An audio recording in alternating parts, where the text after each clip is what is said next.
Good evening and welcome to this week's episode of Sunday Night Live, or SDL on SNL Night 2. We had so much stuff to cover last time, we did not get through all of it. So I asked the guys if they would pop back, and they graced us with their presence. So thank you very much, Joe and Eric. Thank you for having us again, Paul. Appreciate it. For those that might be tuning in that didn't catch the other one or don't know you, you can imagine that, but it is possible. Why don't you tell everybody a little bit about you guys and how you got to doing Service Drive Live? Fantastic. My name is Erick Jauregui. I'm a service manager for Chicago Auto Group. We have a couple stores that I manage in the automotive industry. It's been a lot of fun coming up. Started out from being a porter into being a parts person in the department. Went into being a service advisor. Moved over to being a service manager at one store, and now we have two stores. That's me, Joe. Yeah, thanks, Eric. My name is Joe Chambers, service parts and service director, fixed ops director for the same dealer group outside of Chicago, and we do a lot of great things at our dealer group. But I tell you what, one of the best things we're doing, and Eric and I have been doing it since about March, is Service Drive Live.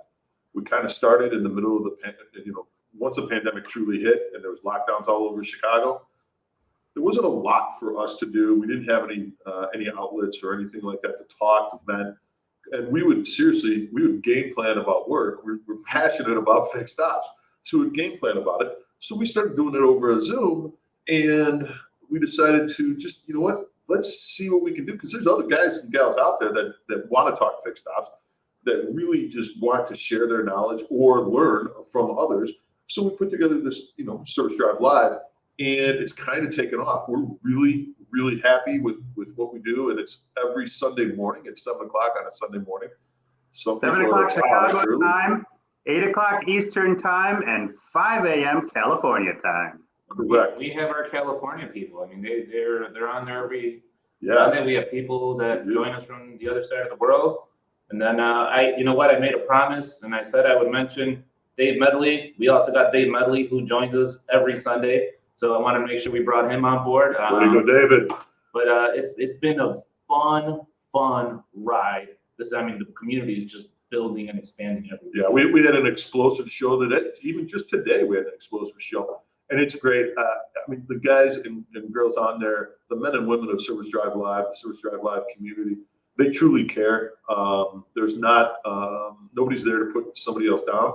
They're there to lift people up. And that community just keeps growing. And I think people are really noticing it on LinkedIn and other platforms. It's a safe room. It gets fiery sometimes, it gets aggressive, and everybody respects. It's looking at the other person's point of view. You might not agree with it, and sometimes you end up learning something from it a few days later. Yeah, definitely. What's interesting is that you see somebody else's viewpoint, and you don't always think about things in the same way, right? But it might help you to better understand a situation. And just before let me just acknowledge a couple of folks here. We've got David Medley. Here we go. Hashtag SDL. And one of my favorite people in the entire world is on right now. Mr. John Frazier says, hey guys. What's up, John? Alex starts with an M. Part 2, boys. Mike Vogel. Hi, Paul, Joe, Eric, fixed ops coach, made it all the way from the West Coast. Only because it's nighttime. You won't catch him at 5 a.m. California It's time. quite all right. Working on that. LinkedIn user, I knew it was Lamont, but he announced himself as Lamont. Thanks for having the crew on SNL, Paul. Hashtag SDL, let's go, Lamont. David Medley says, welcome, John Frazier, and we are family. Reminds me of a song, doesn't it? Tim Wilson, good evening, gentlemen. And Mike Vogel says, us old guys can definitely make the 5 p.m. PST shows. Thanks, Paul, with a thumbs up emoji. And what I meant before by looking at things a little bit differently is, hey, Russ Mann is in the house, says this is going to be good. I shared a story with you before, and both of you guys looked a little bit surprised, and you had not looked at a situation quite that way. And I'll relay it to you guys.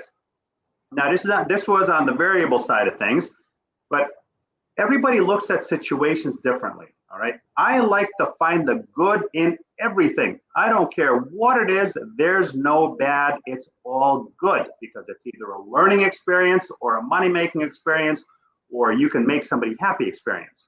So I was running an internet/eBay store in Westport, Connecticut at Lexus. And I had these two guys came in. I was up. They were from Greenwich, Connecticut. They live there and they buy all their cars at their local Greenwich dealer. So I figured these guys are just coming to keep their local person honest. And that's usually the way it goes down. Anybody that's in sales can tell you that's usually the way it goes down. So we're on the test drive, and these two guys are fairly obnoxious and really annoying.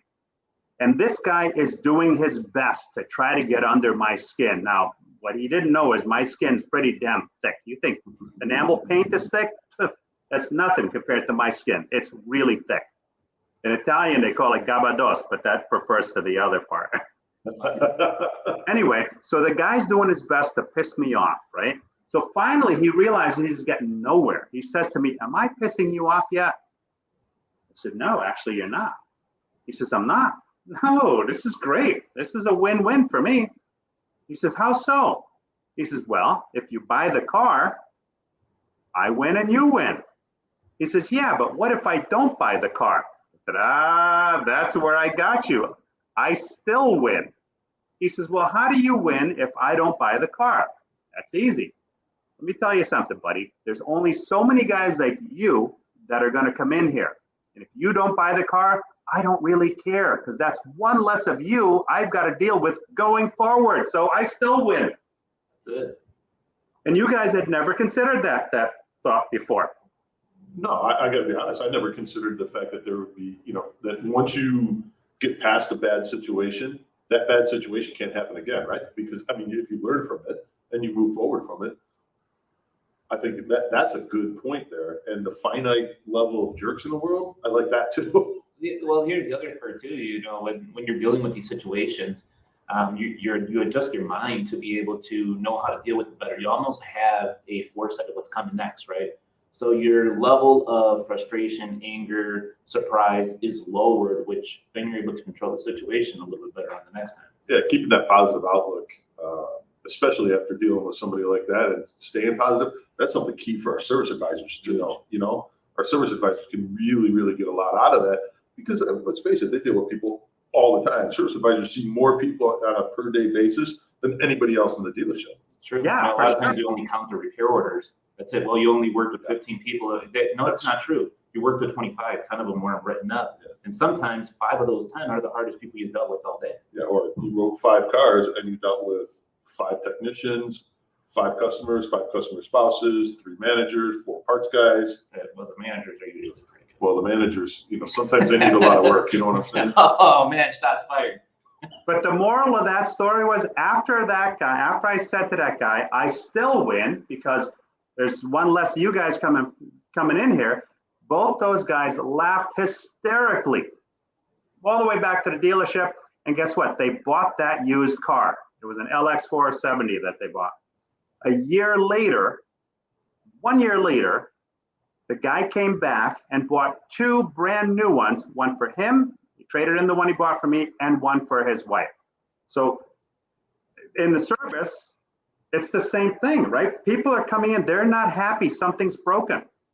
They're at their worst possible position, and you got to smile. Remember that show Fantasy Island years ago?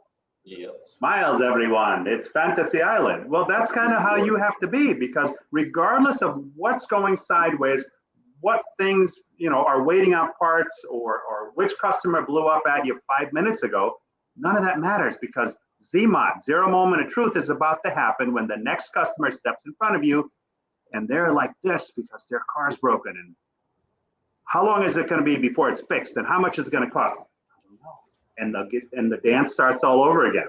So. No, you're right. And if you don't, nobody comes in happy, right? They never come in happy. They got something going on. They certainly come in happy, except for your folks. They come in happy when they're looking to buy the car, but they got to see us when something's broken, something's busted, and you have in their mind, you as the dealer have disrupted their life. Yes. You have caused a disruption in their life. And that's a tough thing to get through to people, and how to act after that disruption and how to turn that disruption into a positive event. What do you mean my oil change is $59.99? Right? And I'm not saying that for the customer. I'm saying that for the service advisor who has to know how to respond to turn that comment into a positive experience. That's tough. And when you turn those tough customers into lifelong customers like you had, that's when you know you won, right? That's what winning feels like. One response got to a lifetime customer. I mean, as I told you previously, what a great year. They went from buying a pre-owned vehicle to 2 brand new vehicles a year later. I mean, that's awesome. That was based on a response. That's how important it is, the message that you're sending the customer in a split second.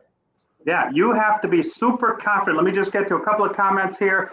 Kurt Von Annen, good evening. He says, good morning, folks. Good morning. Kurt, where are you, man? Fiji? Because it's nighttime where I am.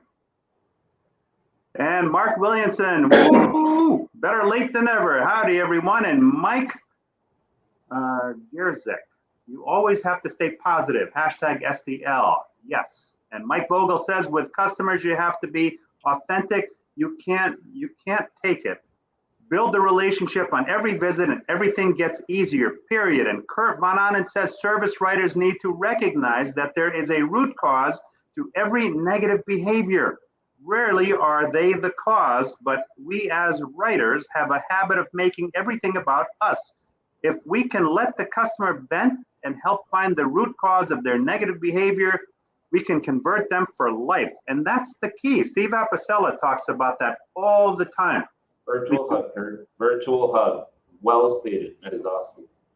We talk about, we would go through all this work to get the customer, and then you know, the ball drops after that. So when a customer comes in, look, you didn't break their car broke.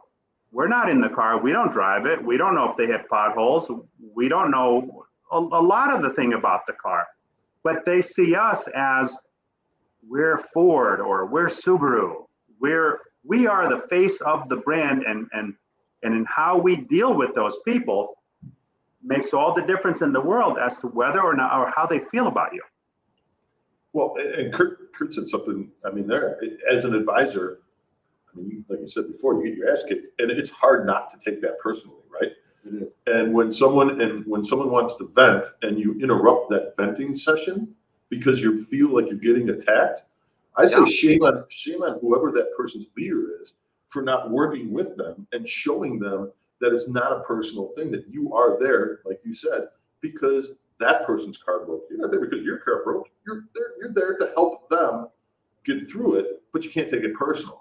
And you got to let them vent, right? Spot on. I mean, I couldn't agree with you anymore. That is not the service advisor's fault. It is the person that's leading them, the trainer, that has to teach that technique, that it's not personal. And when we grab these advisors and we put them out there, and half of the time we don't train them. And that's difficult training to accept, Paul. You shadow the lead guy for a couple of days and then have at it. You're all set to go, but we're not always prepared for every scenario that comes through. And customer service is so important, right? I live in an area, I've been living in this area for 10 years. And I'm not gonna lie, I have no sense of direction. First few months of living here, my wife used to laugh all the time at me in the car. I said, what are you laughing at, honey? She says, you drove by the complex again. Because I would just drive by it. So I went into this donut shop. I have a garage, A1 Automotive LLC in Niantic, Connecticut. They service 2 of our vehicles. Trust them like nobody's business. They run the store like I ran my stores. So I figured, you know what? They did me a solid, brought them a box of Joe, and I went to this donut place. It's supposed to be, you know, really good donuts. I'd never been there before.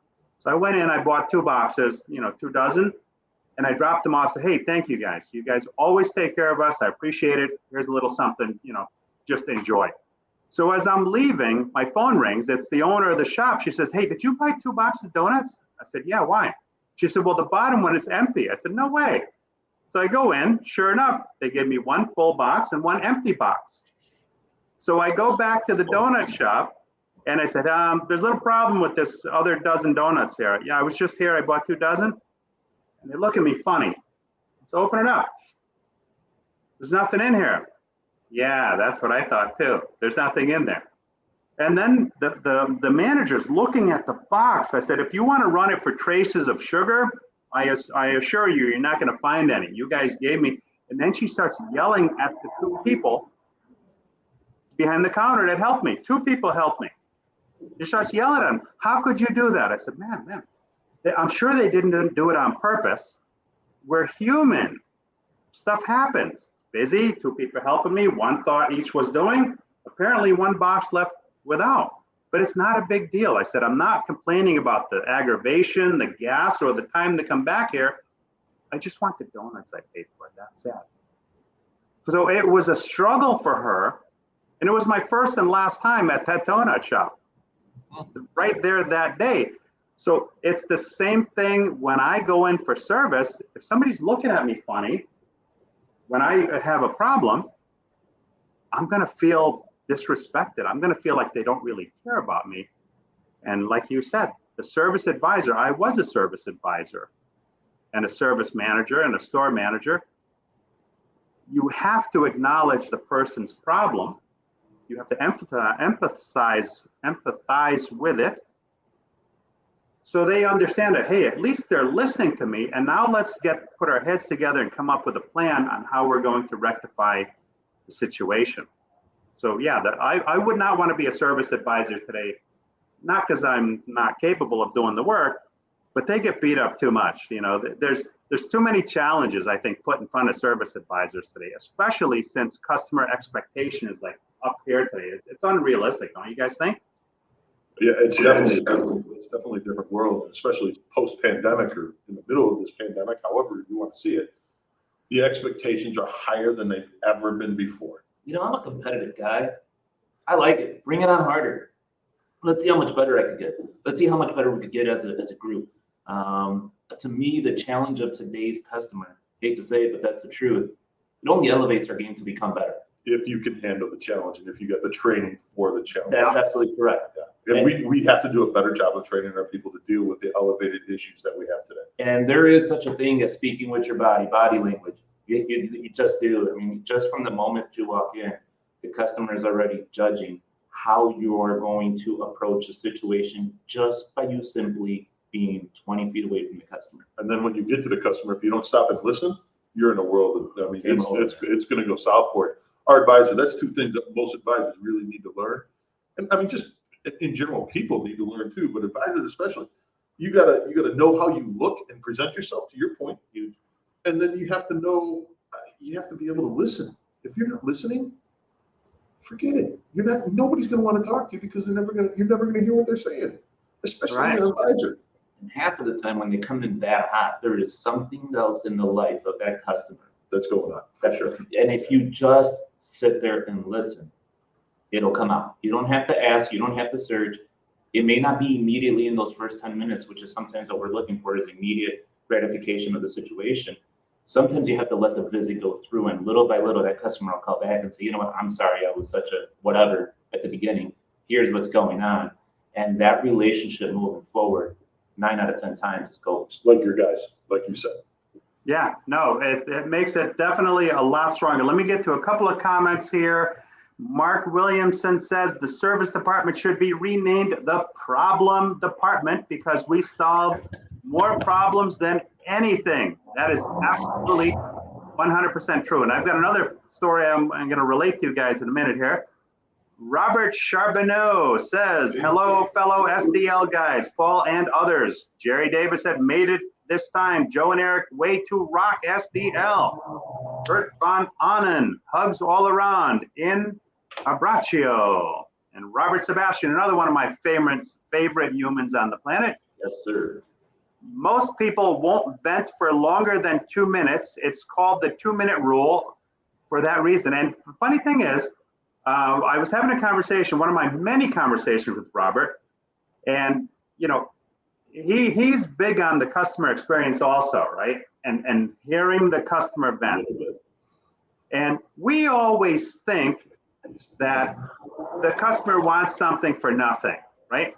Robert shared with me a story where he's thinking, okay, so yeah, we kind of goofed up a little bit, so we need to make good. Not quite sure what make good means to the customer, but he knows what make good means to him. And he just vented, let the customer vent. And when the customer's done, he said, look, I understand what you went through. We apologize.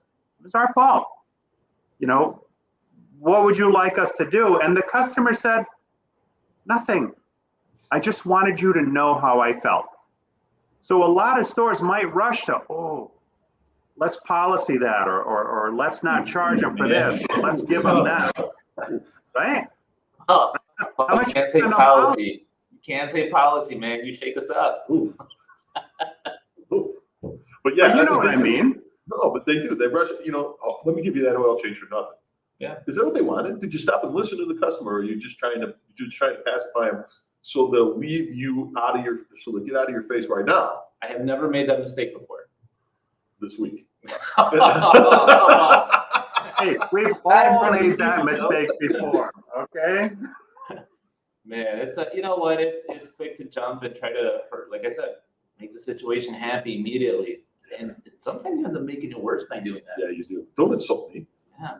Don't insult me. I can pay for this oil change. Well, okay, that wasn't all what we wanted to do here. Absolutely. Yeah. Mike Vogel says, another one of my favorite guys here. Actually, I have a lot of favorite people. LinkedIn has been such an awesome place. I've met so many great friends and connections. Agreed. Mike says, focus on the customer experience first, and the numbers will follow. The industry has had it backwards for decades. They teach chasing the numbers. I'm a big advocate of that because I always say, you know, don't look at the customer as a number, as a dollar sign, as a 1 point something or as a 3 point something per hour. Don't look at them that way. The job really is kind of easy because we only need to focus on one thing, and that is making sure that the customer feels appreciated, respected, and taken care of, and that you take care of their every problem. Every job is important, whether it's a $30 job or a $3,000 job. In my opinion, everyone should be equally important. And some guys might think I'm crazy for thinking that, but the person that gets that $30 job done, that's treated like they brought in a $3,000 job, guess who they're gonna see the next time when they need that $3,000 job? Because you valued them when they only came in for basically nothing, right? Agreed. It's the respect. And I've said this, I can't say this enough. It's the respect of the customer. As anybody in our industry knows or should know, if we don't respect the customer, they're not going to come back. They're not going to respect your business enough to return. We have to respect them. We have to respect their time. We have to respect their wallets. We have to respect everything about that customer. But most importantly, we have to respect them and their needs. And unfortunately, with service advisors and parenting and being children that we have all been, it takes that aha moment to say that's what they meant. We could say it 100 times. We could explain it. We could draw it on the board. We could put experiences in front of them. But until that service advisor has that aha moment of, oh, that's what they meant, this is how it feels, they will not learn to respect that theory. And that is tough to experience sometimes. So you can't beat respect into somebody. I've learned that. So That's for sure. Yeah, I can't do that anymore. That's why my shoulders hurt. Ron Usher says, hello all, and Jerry Davis, we need to train our customers and not allow attacks on our staff. No matter the situation, I will never allow a customer to abuse my people. Customers need to be held accountable. We also need to do a better job of empowering our people with proper tools to handle these negative situations. I agree 100% that yes, we are not punching bags, but the reality is the customer comes in, they really, I don't know if they can be trained, you know, because they've come in with their preconceived notions of what's going down based on their previous experiences, good, bad, or indifferent, and they're not necessarily going to conform to the way we want them to, whereas, as you guys say all the time, if you know the approach, no matter what comes at you, it's like martial arts, right? Or mixed martial arts. No matter what punch or kick they throw at you, if you know the right technique, you can subdue that person. Doesn't matter what they throw at you. You got to be quick enough in order to execute that. And if a customer does come in and they're coming in with those, like you said, to your point, they're coming in with those preconceived notions. Well, I'm asking our industry, why didn't we take care of that customer the last 3 times? So their preconceived notions are positive, and they want to come in to see you. You've become their destination. Why haven't we done that as an industry? And the reason is because we teach our people to treat customers as numbers, and we teach them to run away. And I mean, no, we never want to let our employees be punching bags. Absolutely not. There is a line. There is absolutely a line. But I think people jump that line a little bit too quickly these days. Well, and that's, what's one of the errors of managers that you make. You see the situation, you try to jump ahead, and you unfortunately make a bad judgment. And not only are you damaging that situation that you have in front of you, but you just damaged a bunch more for that service advisor because you didn't do a good job at handling it as a manager. And let's get one situation beyond that. Most of the time, the leader, the manager doesn't have it in them to recognize that and pull their advisor in and say, hey, I messed up. I made a bad call. That's not the way we handle things. Next time we need to handle it this way to correct the situation. As long as the situation goes away, they move on. Yeah, well, I mean, get it out of your face right now. Yeah, that's it. Yeah, we'll give you onto the next fire I got to take care of. And that never does anybody any good. You have to train that to your point. You've got to train them, right? But if the manager doesn't have training either because nobody ever trained him or her, that's a bigger problem. I want to get to a couple of comments here. LinkedIn user, which is Lamont, says, great point. And Alex says, build the rapport with the customer and it will create a pull relationship instead of a push relationship. And David Medley says, great job, hashtag SDL on supporting Joe and Eric. And Jerry Davis says, Eileen Day, glad you made it. Me too. We connected recently. Sean Butler is in the house. Empowering our people is key. Are you bringing them into your office when you intervene? How else will they learn how to handle the situation? And Scott Gregg says, hello, everyone. Now, sometimes when they come in with a chip on their shoulder or a bad attitude, oftentimes it's because something they experienced not so good someplace else. And let's be honest with ourselves. Not everybody in our business treats customers the way they should be treated. And that sets up a problem for everybody else. And I'm going to tell you a real life situation that's unfolding right now as we're having this show. Okay. A good friend of mine, I don't know if I mentioned this story before, but a good friend of mine bought a used vehicle from a large chain, reputable dealer group. Okay. Not going to mention any names. Prior to that car being sold to my friend, they had apparently had an issue with the rear differential. They had to replace it. They put a used rear differential in that car. Okay, and they did some other, recon work to it. Sold it to my friend. My friend went to pick up the car. She complained about a noise in the rear of the car. So, no, everything's fine. Don't worry about it. We checked it out. Everything's fine. Okay. Friend drove away. Still heard the noise. Called back, within the 90-day period. Called back, complained about, this noise.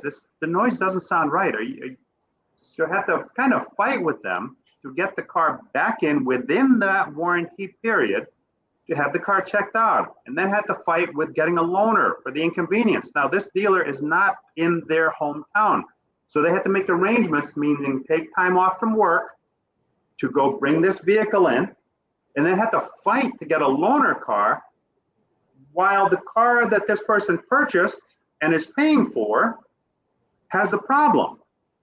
So that sets off a bad thing. So they look at the car and say, oh, there's a hole in your exhaust and we fixed that. But that's not the noise in the back. There's no issue with the noise. Don't worry about it. Takes the car, drives away. Many phone calls later, many phone calls later.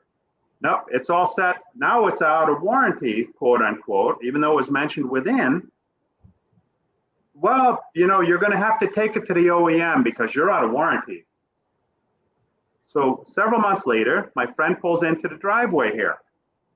I said, what is that god awful noise coming from the back end of your car? She says, you heard that?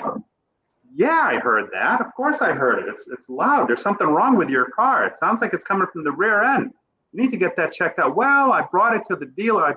I told the dealer, I've called the dealer multiple times. They said, there's nothing wrong with it. Don't worry about it. So I said, you need to get another opinion. So, sorry about that. I forgot to silence my phone. Need to get another opinion. Lo and behold, it turns out, guess what that car needs? I'll give you one guess. I'm guessing a differential. I could be wrong. Air filter. Air filter, definitely. Paul, you just gave us the nervous check. Yeah.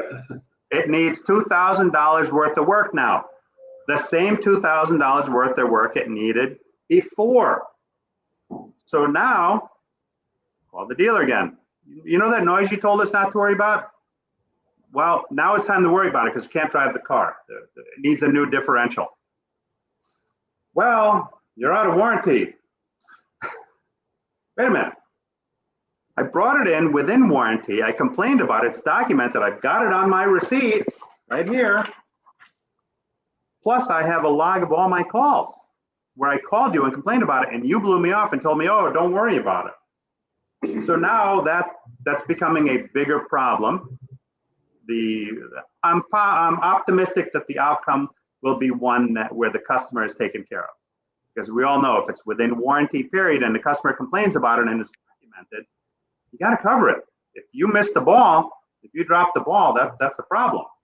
So those scenarios happen out there. So when that customer comes into your service advisor and they're not in a happy mood because now they think that you are like the other person. That's true. It makes it real tough for everybody, doesn't it? Well, it does. I mean, in all, as you were telling that story, all I could think about is, man, have we done this to ourselves? Yep. We have ruined so many good relationships because of mediocrity and just poor customer service, and we've earned that reputation over the years. And it's so hard to get out of that hole when you have good stores, good people, and trying to attract the talent to the business when we have such a hole to dig out of in the first place because we did it to ourselves. And there's somebody that's leading that type of attitude at the store, and they will have the service advisor or the salesman go attack the situation for them. And what does that service advisor or salesman do? What's the right thing for them to do? Is it to respect what the company's telling them to do because they're not paying out of pocket? Or is it to throw their hands up in the air and say, I don't want to deal with it?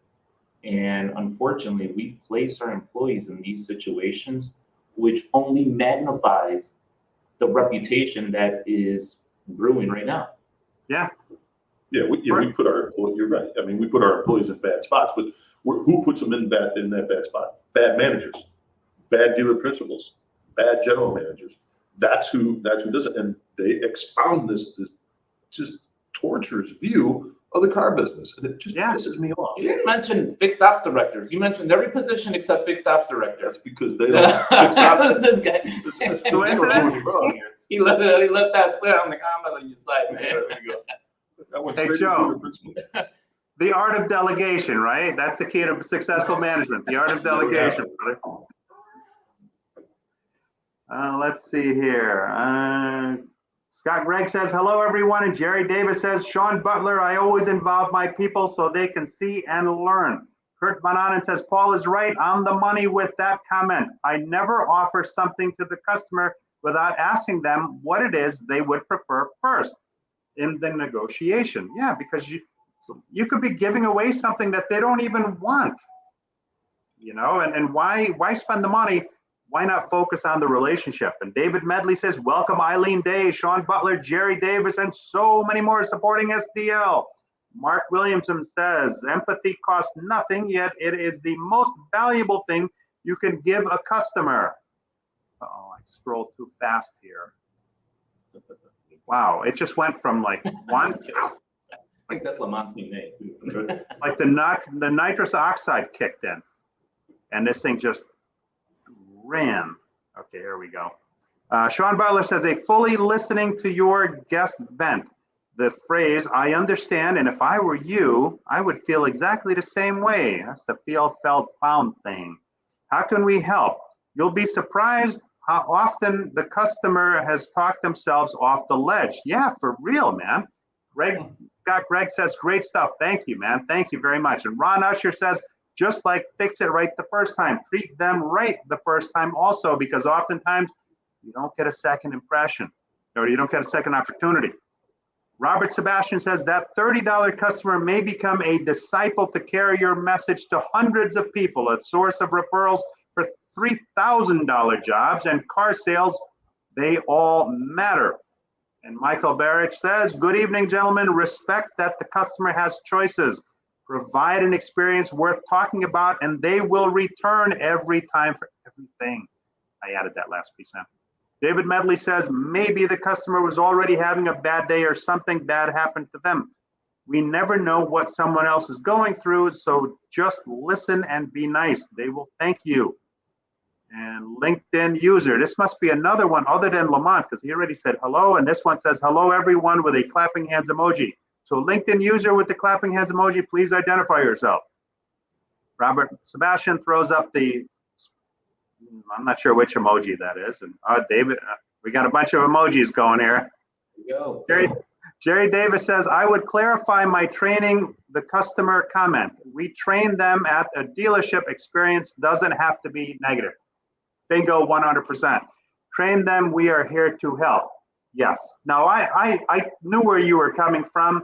I just always like to put a little different spin or perspective on it because, you know, like our earlier conversation, you really, maybe somebody hasn't looked at it quite that way before, right? And just sharing that with them might be something that they find very beneficial. Sean Butler says, never forget that everyone is dealing with things unseen that we will never know about.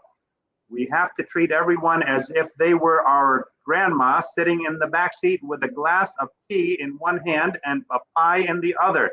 You don't want her to spill either. Wow, if that's not painting the picture, man, I don't know what is. Why you put grandma in the back seat? Why is it tea? Why isn't it coffee? My grandma drinks rum.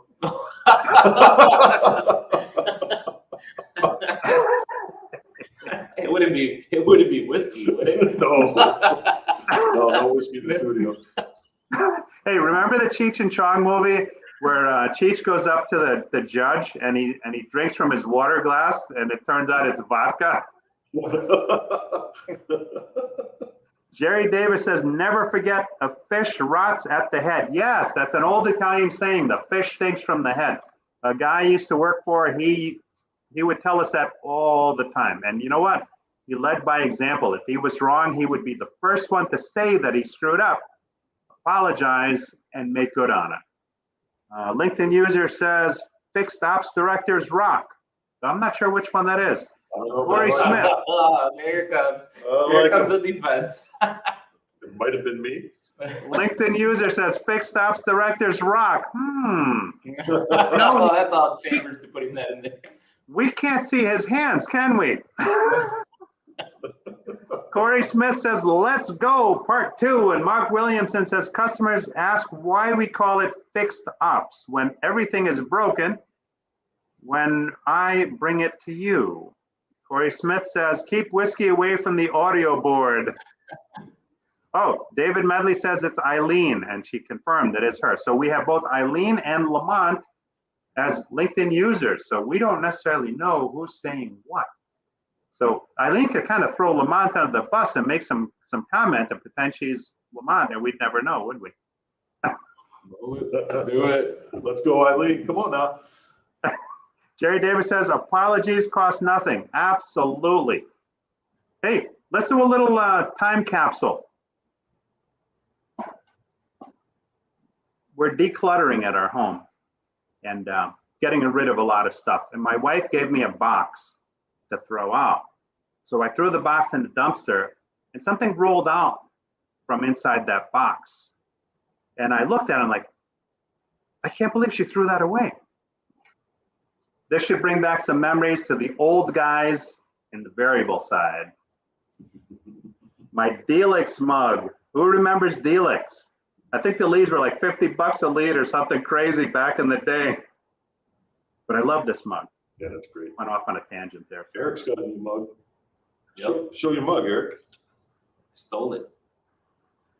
There we go. All right, so we've talked about customers coming in with high expectations. We've talked about not necessarily knowing what caused them to do so.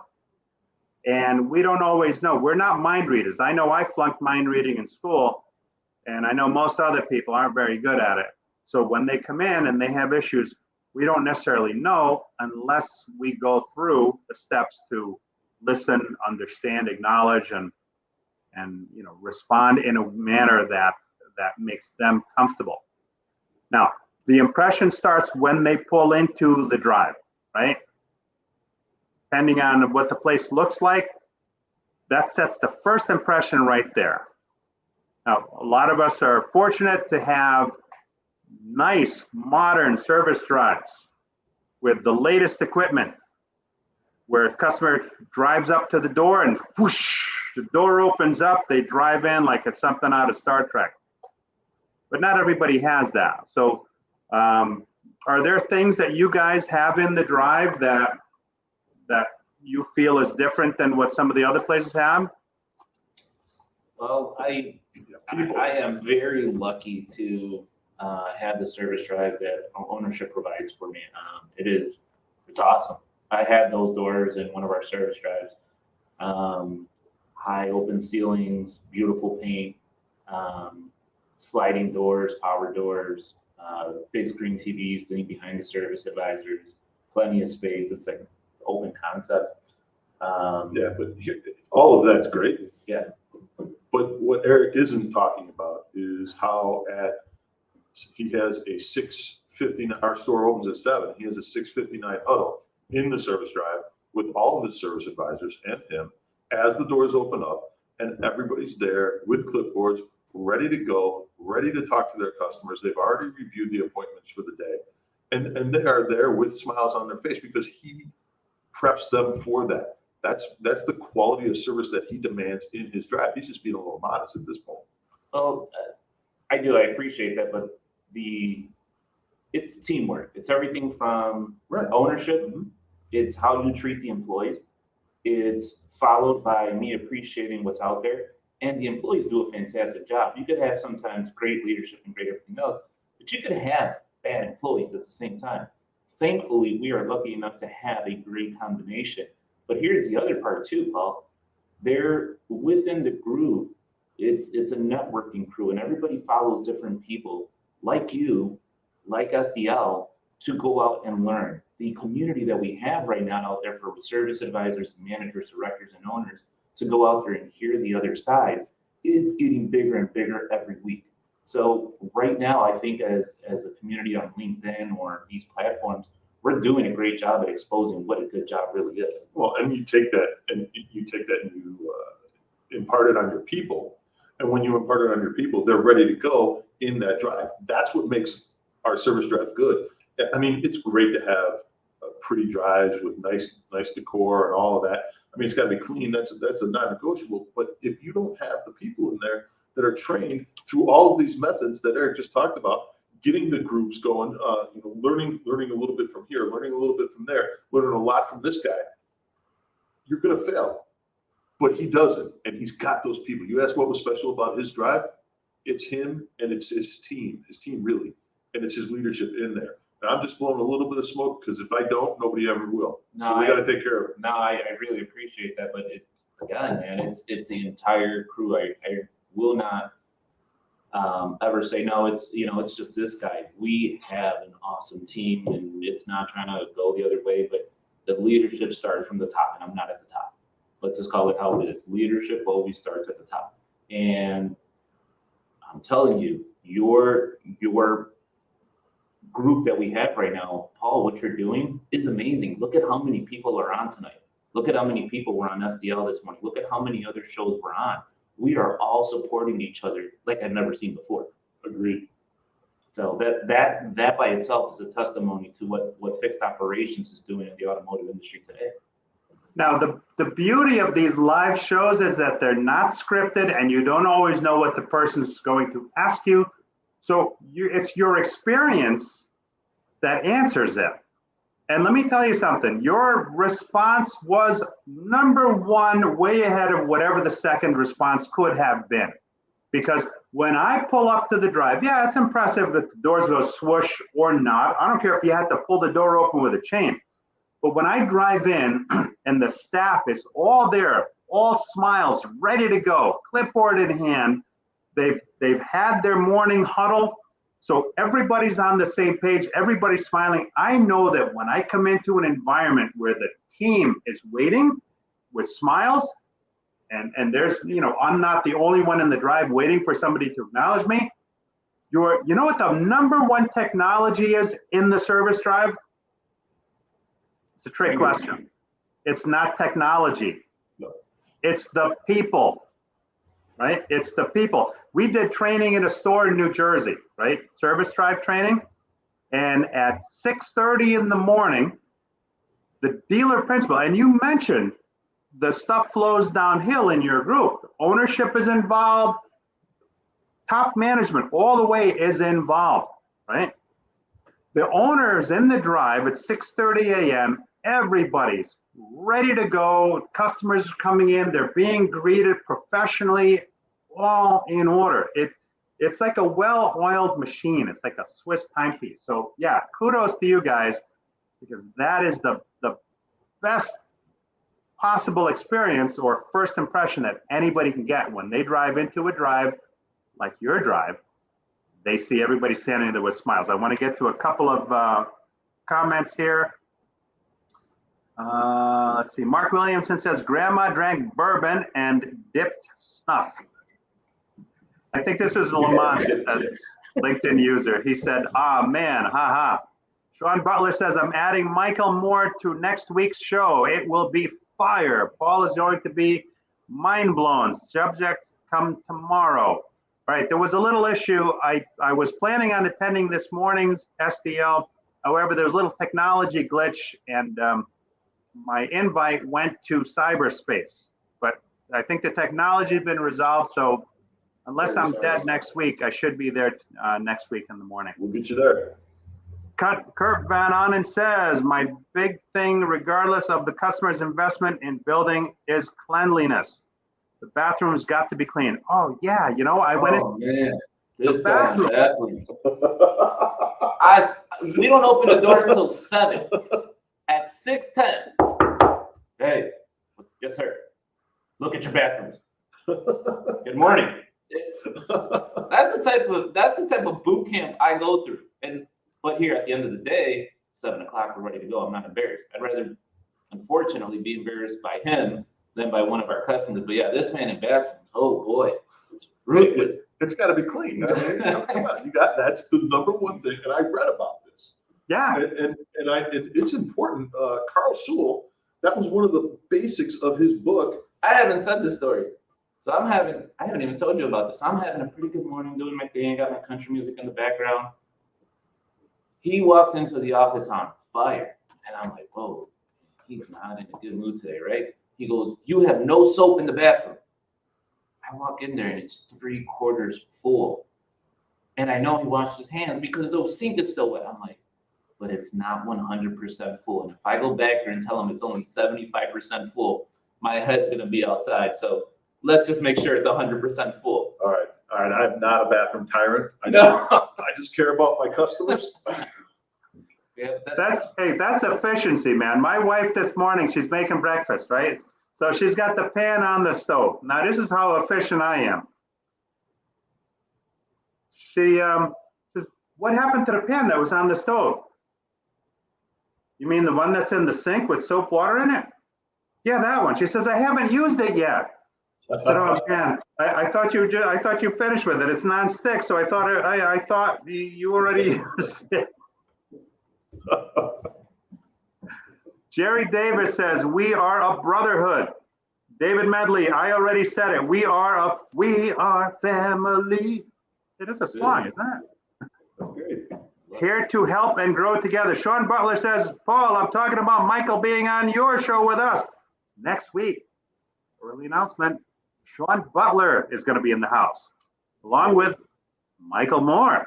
I'm looking forward to it. These two guys are awesome. Those guys are beasts, man. Oh, They are beasts. yeah. We talked to Michael Moore this morning, and Sean Butler, I talked to him all the time, but Michael Moore was on fire this morning.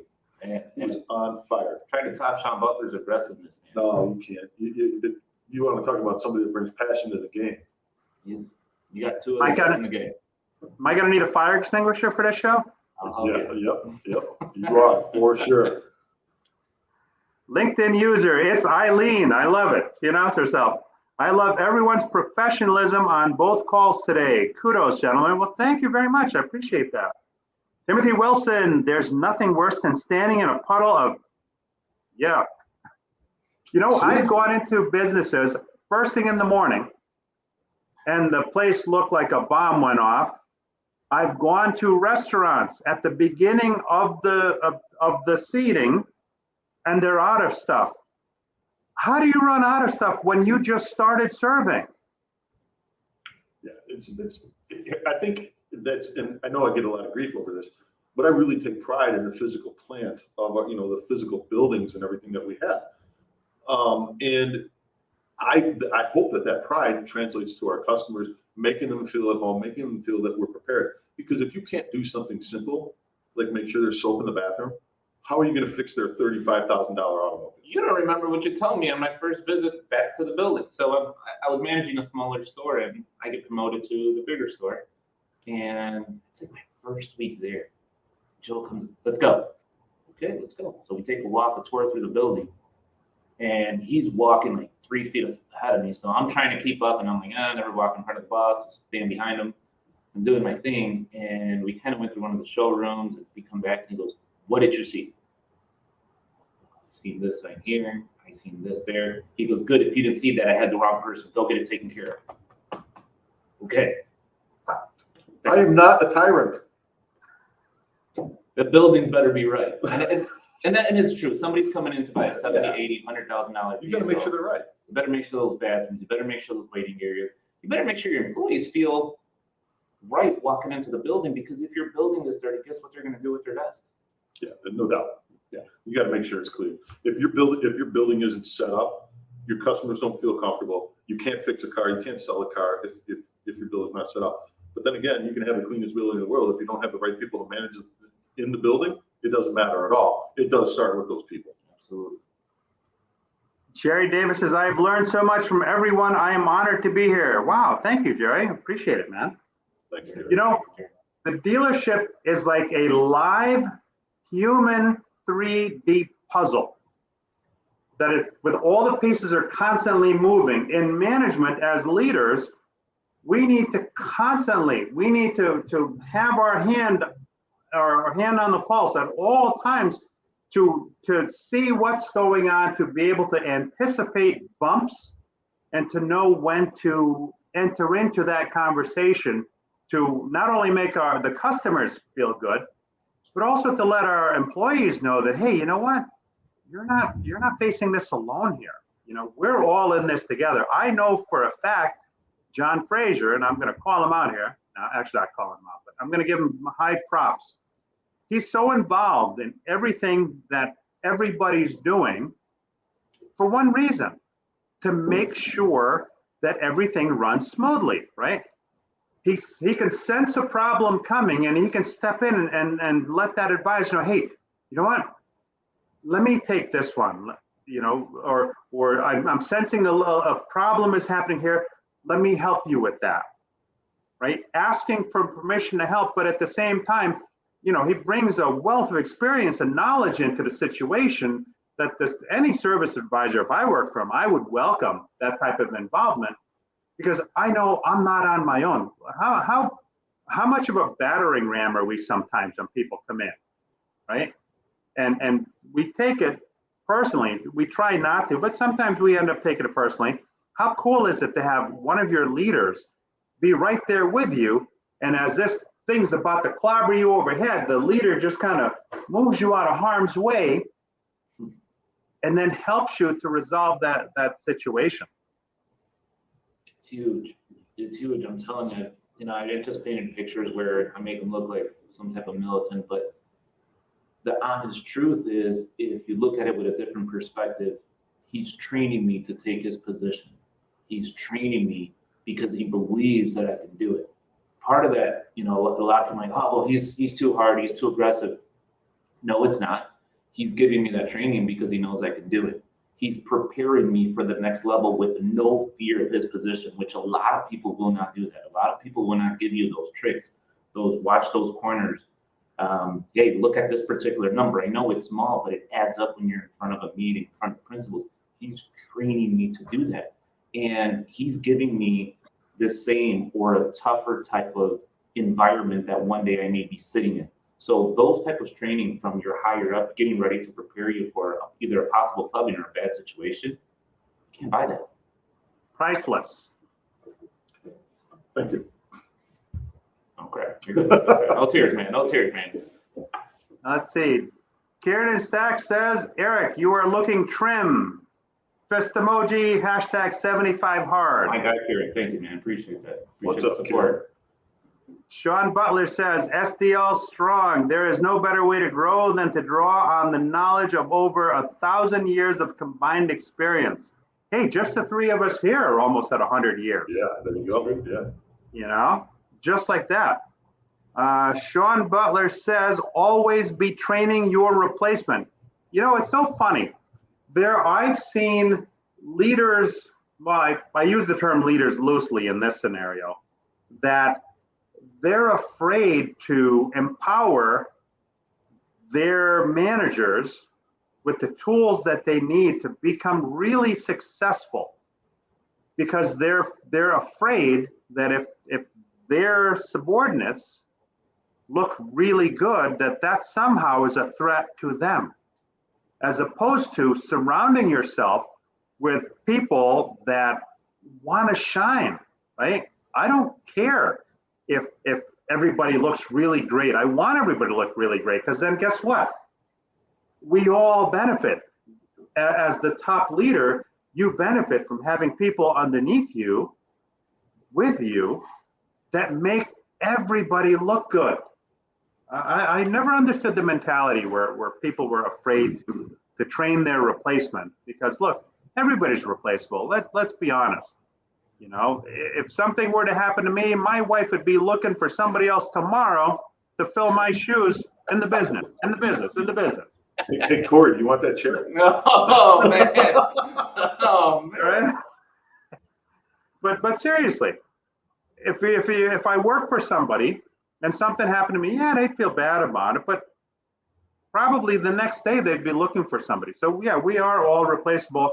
So never be afraid to train your replacement, because that just means you're going to have better people. And Timothy Wilson says, good job, gents. Yes, Eric, great job with the 75 hard.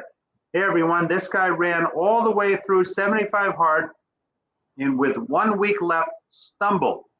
But this man held himself accountable and restarted the program and has now completed 64 days. Way to go, Eric.